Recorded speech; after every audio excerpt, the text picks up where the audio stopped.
Hello everyone, my name is Sohan and I'm a chartered accountant. I'm recording my first video. So from today I'm starting a series of video where we talk about the financial literacy and like we will educate Indians about the financial goals and financial terms. So आज हम जिसके बारे में बात कर रहे हैं वो है गोल्ड प्राइसेस। सो बेसिकली पिछले कुछ दिनों से हम देख रहे हैं कि गोल्ड प्राइसेस काफ़ी इंक्रीज़ हो गई है। अगर हम बात करें दिसंबर 2023 की, तो दिसंबर 2023 में गोल्ड प्राइसेस अबाउट 65,000 के आसपास थी। But in you can say अभी आज 27 अप्रैल है, तो 26 को जो लास्ट प्राइस थी गोल्ड की वो थी अप्रोक्स 74,690 के आसपास। सो मोटा मोटी हमें आप यहाँ पे देखिए तो गोल्ड ने 9500 का रिटर्न दिया है पर 10 ग्राम पे पिछले 4 महीनों में। सो अगर इसको परसेंटेज वाइज कैलकुलेट करें तो ये 14.5% है। अगर इसको एनुअली हम देखें तो ये 30% के आसपास का रिटर्न हो गया एक तरह से। ओके, सो अब इसके बेसिकली रीजंस क्या है, गोल्ड क्यों इतना बढ़ रहा है, हम क्यों कह रहे हैं कि मतलब लोग क्यों गोल्ड की तरफ इतना चाह रहे हैं अभी। तो इसके बेसिकली कुछ रीज़न हैं जो मैंने अभी रिसेंट डेज में नोटिस करे। और बेसिकली ये जो गोल्ड प्राइस है मतलब ये सेफेस्ट इन्वेस्टमेंट माना जाता है अमॉन्ग द अदर एसेट्स। मतलब सेफेस्ट क्यों कहते हैं इसको, सेफेस्ट इसलिए कहते हैं कि पहली बात तो इसकी प्राइसेस हमेशा अप जाती है। मतलब अगर आप रिसेंट में देखें तो मतलब अगर आप लॉन्ग टर्म में लेके चलें तो इसकी प्राइसेस हमेशा बढ़ी हैं। शॉर्ट टर्म की बात छोड़ दें 1-2-3 महीने की, बट अगर आप इसको 1 साल के लिए भी होल्ड करते हो तो बेसिकली इसकी प्राइस अप जाती है। दूसरा, आपके पास ये एसेट होती है कि आप इसको कभी भी काम में ले सकते हो। इसकी प्राइस ज़्यादा वोलेटाइल नहीं होती है। अभी रिसेंट डेज में थोड़ा वोलेटाइल हो गई है, बट बेसिकली होती नहीं, इसकी जो प्राइसेस होती है ज़्यादा वोलेटाइल नहीं होती है। ठीक है, तो इसको एक तरह से लोग सेफेस्ट इन्वेस्टमेंट कंसिडर करते हैं। एंड इसका जो दूसरा रीज़न हो होता है, मतलब सेफेस्ट इन्वेस्टमेंट हो गया तो लोग मतलब अगर बाकी एसेट्स में वोलेटिलिटी बढ़ती है और वी कैन से कि बाकी एसेट से लोगों का विश्वास उड़ जाता है तो वो गोल्ड की तरफ भागते हैं। हम कह सकते हैं कि फिर एफडी, गोल्ड ऐसी चीज़ें जो सेफ मानी जाती हैं कि उनमें कभी आपको नुकसान नहीं होगा, इसलिए लोग गोल्ड की तरफ भागते हैं। ठीक है, तो अब हम यहाँ पे बात करते हैं कि ये तो एक रीज़न हो गया कि इन्वेस्टर्स का परसेप्शन हो गया कि इन्वेस्टर्स क्या सोच रहे हैं। बट इसके अदर्स रीजन्स भी है, वो भी हम देख लेते हैं। सो इसका दूसरा रीज़न है हमारे जो अभी आपको पता है इंडिया में इलेक्शन चल रहा है, तो बाकी जो कंट्रीज़ हैं मतलब इस जो 2024 ईयर है इसमें अप्रोक्स 40 प्लस कंट्रीज़ में इलेक्शन है। सो इलेक्शंस क्या देता है, एक आप कह सकते हो मार्केट को अनसर्टेनिटी देता है कि पता नहीं कौन सी पार्टी जीतने वाली है, कौन सा नया नेता आने वाला। तो उससे क्या होता है कि नए नेता पॉलिसीज़ वगैरह को इफेक्ट करता है, जो भी क्या बोलते हैं मार्केट से रिलेटेड पॉलिसीज़ हो गई या फिर रूल्स हो गए उनको इफ़ेक्ट करता है। तो ये एक अनसर्टेनिटी क्रिएट करता है कि बेसिकली जो नया लीडर आएगा या हो सकता है सेम लीडर आए, बट जो भी चीज़ होती है मतलब पॉलिटिकल इलेक्शन के कारण अनसर्टेनिटी आती है।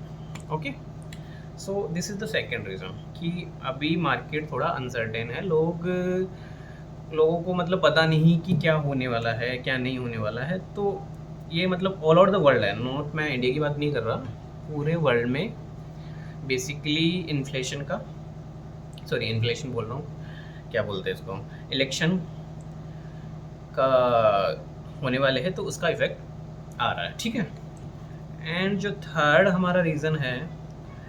रीज़न हमारा रिलेटेड है इन्फ्लेशन से। सो ये जो हमारा मैंने अभी सेकंड रीज़न जो मैंने बताया, सेकंड रीज़न जो मैंने बताया वो हमारा एक अनसर्टेनिटी फर्स्ट रीज़न से रिलेट कर जाता है।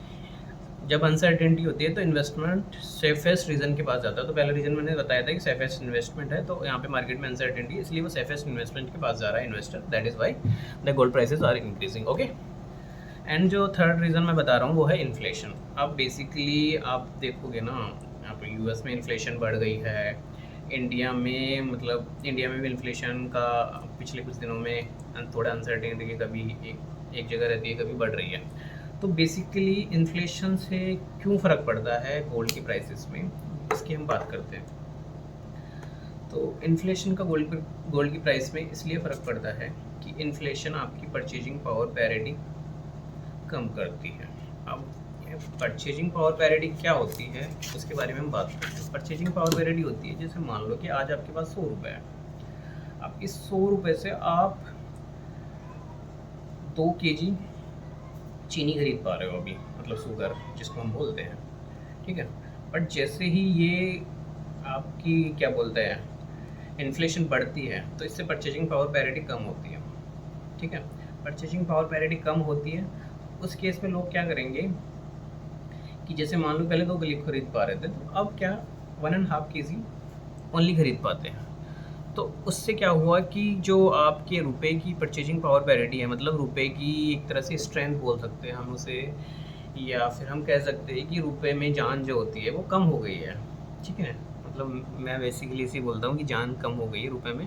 तो वो 1.5 रुपये का जो मतलब 1.5 केजी मतलब 1.5 केजी खरीद पा रहे हैं। तो इससे क्या हुआ कि रुपीज़ की परचेजिंग पावर पैरिटी कम हो गई इन्फ्लेशन। तो अब इन्वेस्टर यहाँ पे क्या क्या सोचता है कि यार मतलब मार्केट में ऐसा चल रहा है कि इन्फ्लेशन बढ़ती जा रही है, तो मार्केट में जो इससे रिलेटेड इन्वेस्टमेंट है वहाँ पे जाना सेफ नहीं रहेगा, क्योंकि यहाँ पे लोग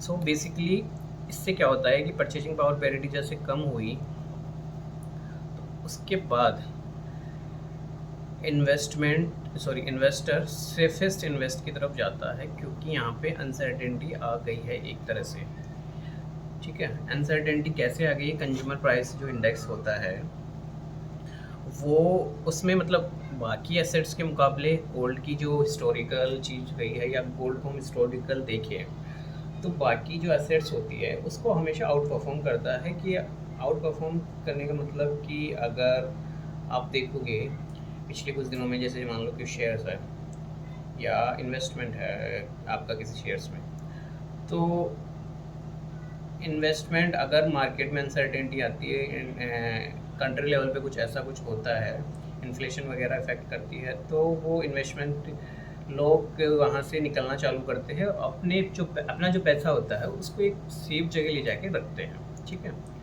तो ये भी इसका एक तरह से हम कह सकते हैं कि वहाँ पे लोगों को सेफेस्ट अल्टरनेटिव नहीं मिल रहा, तो वहाँ से पैसा निकाल के लोग गोल्ड में जा रहे हैं। तो ये भी एक रीज़न है कि क्या बोलते हैं इन्फ्लेशन बढ़ी है, ठीक है। अब इसका जो फोर्थ रीज़न है वो है सेंट्रल बैंक्स।